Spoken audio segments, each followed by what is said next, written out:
Mr. Speaker, on September 4th, 4 days ago, the New York Times International Edition carried a story entitled "The Empire Stopper," which said foreign powers have tried to control Afghanistan since the 19th century.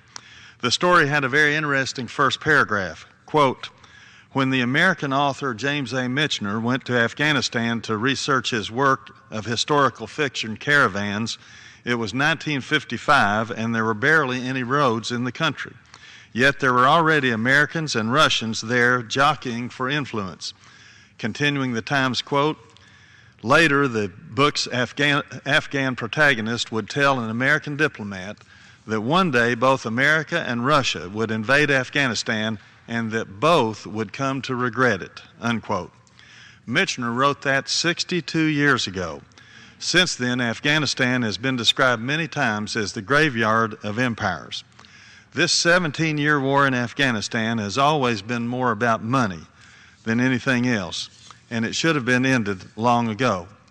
Many people wonder why we keep sending so many soldiers and military contractors to Iraq and Afghanistan. Well, it has always been about money, increased appropriations for the Defense Department, and huge profits for the contractors which hire retired admirals and generals.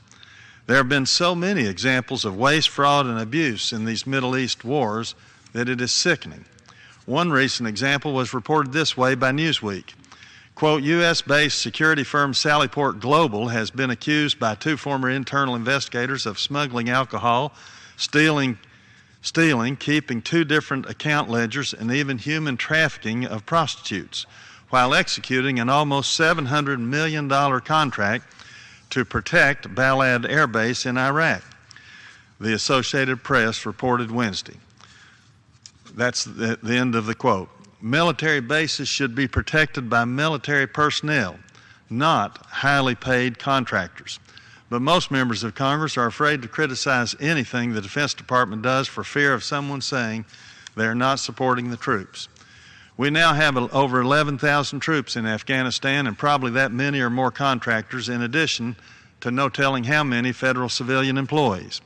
Then we are also paying more than 330,000 Afghan military and police personnel. The international community is now providing 60% of the Afghan GDP. In almost all these so-called peacekeeping, really UN wars, the U.S. taxpayers are paying over 90% of the costs.